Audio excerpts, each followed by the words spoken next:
Okay, now I want to talk about Howard Zinn's brilliant article from A People's History of the United States. Howard Zinn, a radical historian who was always out to offer different perspectives on American history by telling it through the guise of the people who made it happen, the people who did the things to bring about change. He wanted to tell it as in terms of the stories of the people who struggled to make a difference. All right. One of the first things he stresses is the role of the black artist in this movement and the importance of the black artist, especially someone like Langston Hughes. Okay. In his very famous 1930 poem, Lenox Avenue Mural, he asks, "What happens to a dream deferred?" Notice the connection to the John Hope Franklin piece, The Dream Deferred, right? And the poem ends with the line, "Or does it explode?" For oppressed people like African Americans, Zinn claims that revolt is always an inch below the surface. All right. And that's the story is what happens to the American dream if you don't have access to it? What's going to happen to your mindset, your psyche, if you don't have access to it? And a lot of this is, of course, put forward to society through the artist's work, the importance of the artist, the importance of the African American artist, and suggesting, or not suggesting so much as depicting frustrations. Okay. This idea of revolt is near, that you have to revolt against things. Throughout the 20th century, Black music, art, and writing hinted at rebellion, resentment, and energy. Okay. You have these great poets as Hughes and Cullen and Dunbar. And then novelist Richard Wright wrote a book, his book, Black Boy, about his autobiography, which is I used to teach in high school, a very powerful depiction of what it was like to grow up in the South. Again, this idea that the artist holds a mirror up to nature, and in that reflection is the real world. The idea that the artist holds a mirror up to nature, and in that reflection you see the real world. That's the importance of the artist. The reflection of Hughes' poem is that these dreams are lost, that the dream is not accessed by everybody. And below that is a real desire to protest against that. In Wright's book, his art, his autobiography is a reflection of the racism that he suffered through. So it's these voices of the people through their art early in the piece by Zinn that suggests that there was a deep sense of frustration. Of course, that's an understatement in African American community because of the racism that was taking place.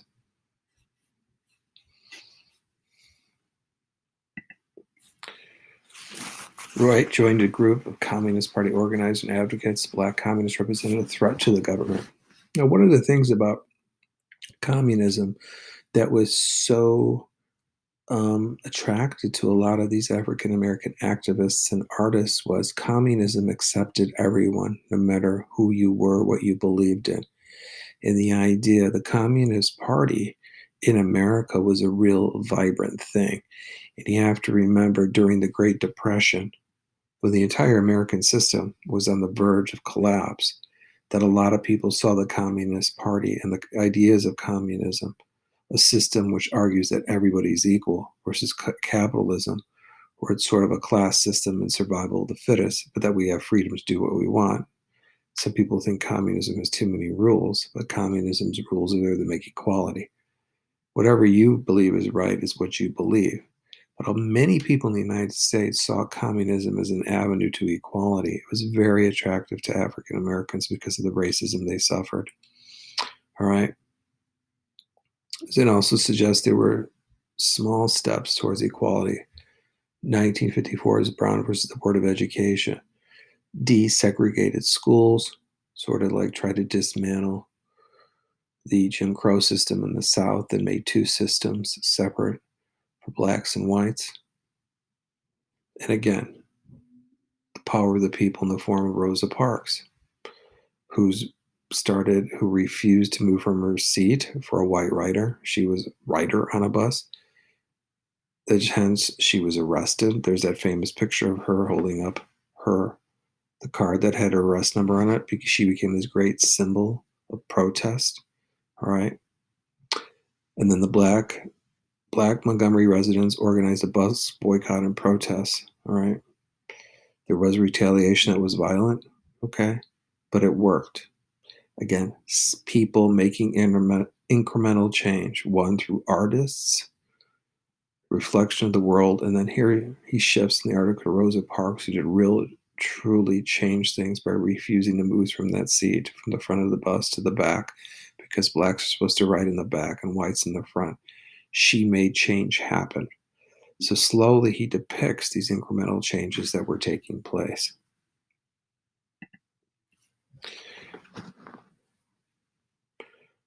Waves of protest ring throughout the South because of Martin Luther King, who advocated a nonviolent approach that would become the Black movement's norm, or his movement's norm, although many Black people thought more violent action would be necessary.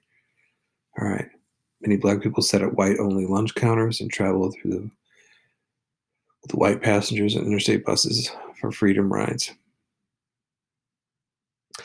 I was always amazed when I studied this about how brave so many of these people were who risked their lives to go to the South, to organize, to try to get people to vote. The they were basically putting their lives on the line. And King asked a lot of them. He put his life on the line. He lost his life for this. There was a couple times in which he preached King where he talked about, I don't think I'll get there with you. And he had an idea that he would be killed. And he talked about it in private with his wife quite a bit.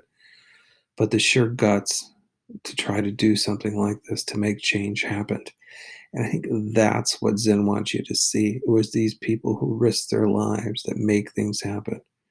This was their reaction to the racism that pervaded the South and the North, of course, too. The protesters were consistently met with more and more violence. They were challenging a system that had kept the whites in power in the South, right? And we'll talk about systematic racism when we end up talking about the Blackman piece in the next lecture.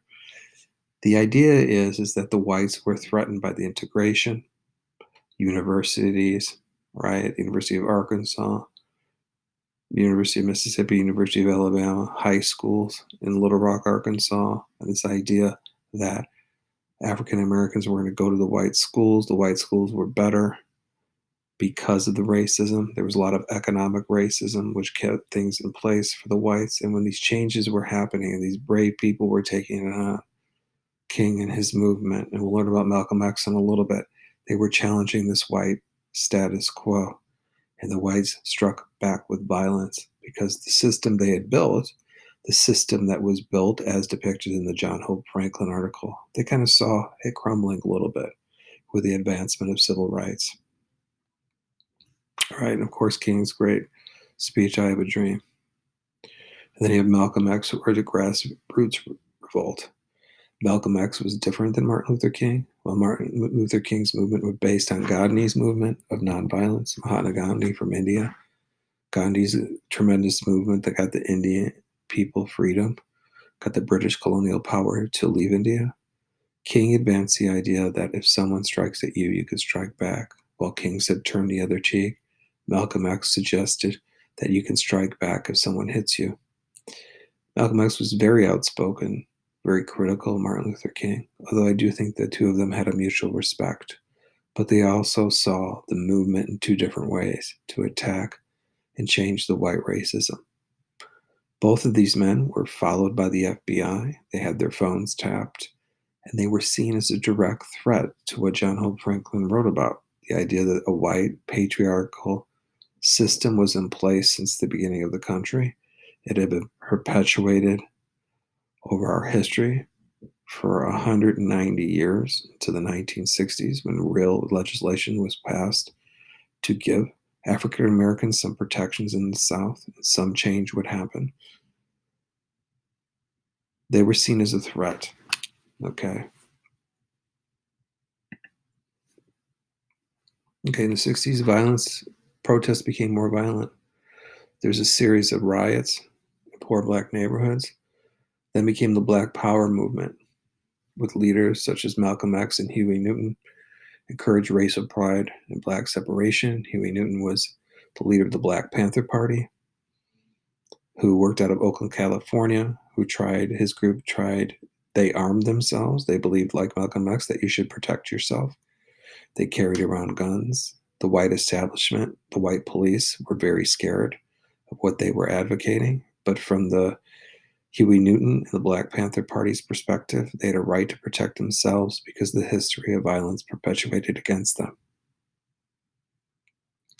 If you watch the movie Black Panther with Chadwick Boseman that came out a couple years ago, it ends in Oakland, California, which is an allusion to the Black Panther Party that worked in Oakland, California.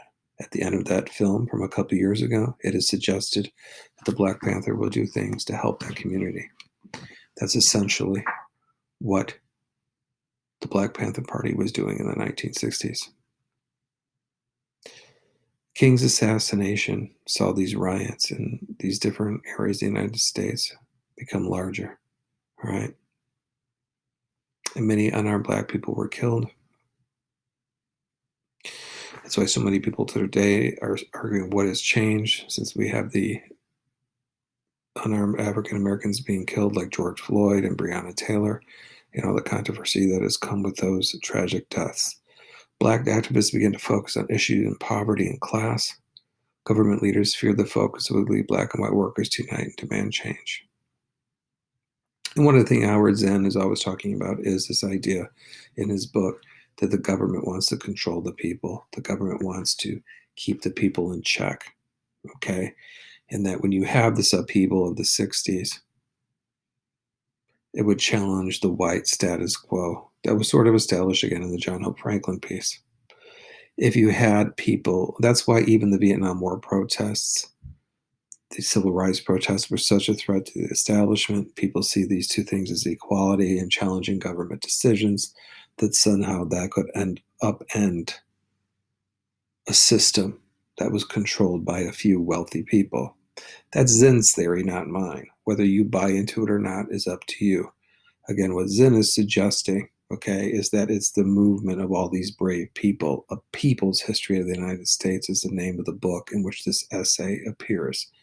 That it's the people who fight for change and make that change happen, who take risks like Rosa Parks, who take risks like Malcolm X, who take risks like Martin Luther King, take risks like the artist Richard Wright and Langston Hughes to represent and fight this systematic racism that they saw prevalent in the world around them.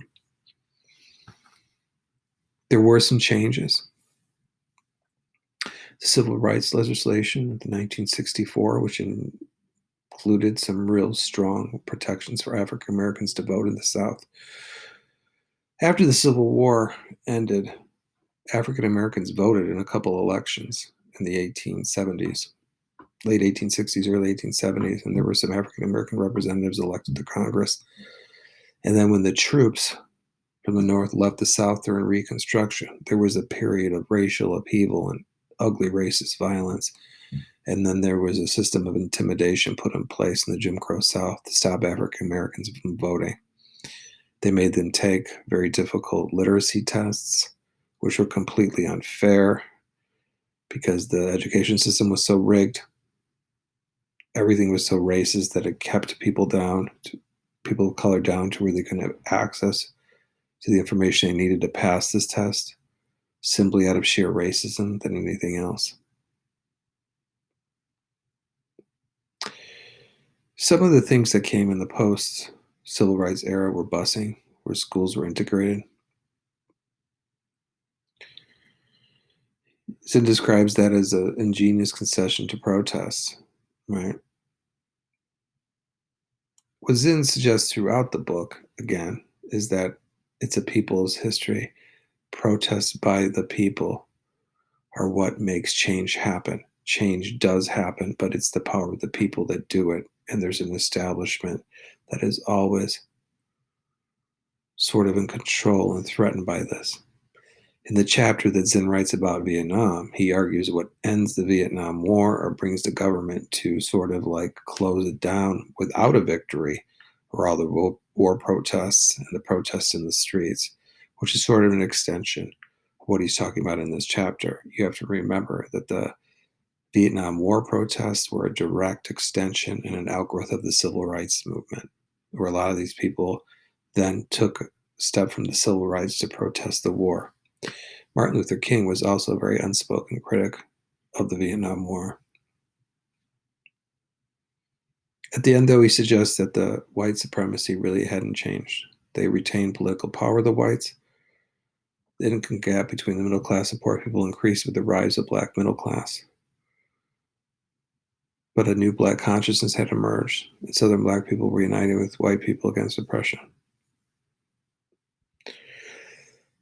And so while Zinn does say that there was a white establishment in place, what the article infers is that a lot of change did happen. There's a lot of possibility when people work together, and that change can happen. Mainly what he wants you to know is that, and to think about, is that the stories of the sort of common people make these things happen, of brave people that make these things happen, of someone like Rosa Parks, who sits on a bus, objects to having to be moved to the back of the bus because of the color of her skin, and propels a movement. And what he wants us to remember is that's the true history of the United States. It's a people's history of a person like her who can make things change.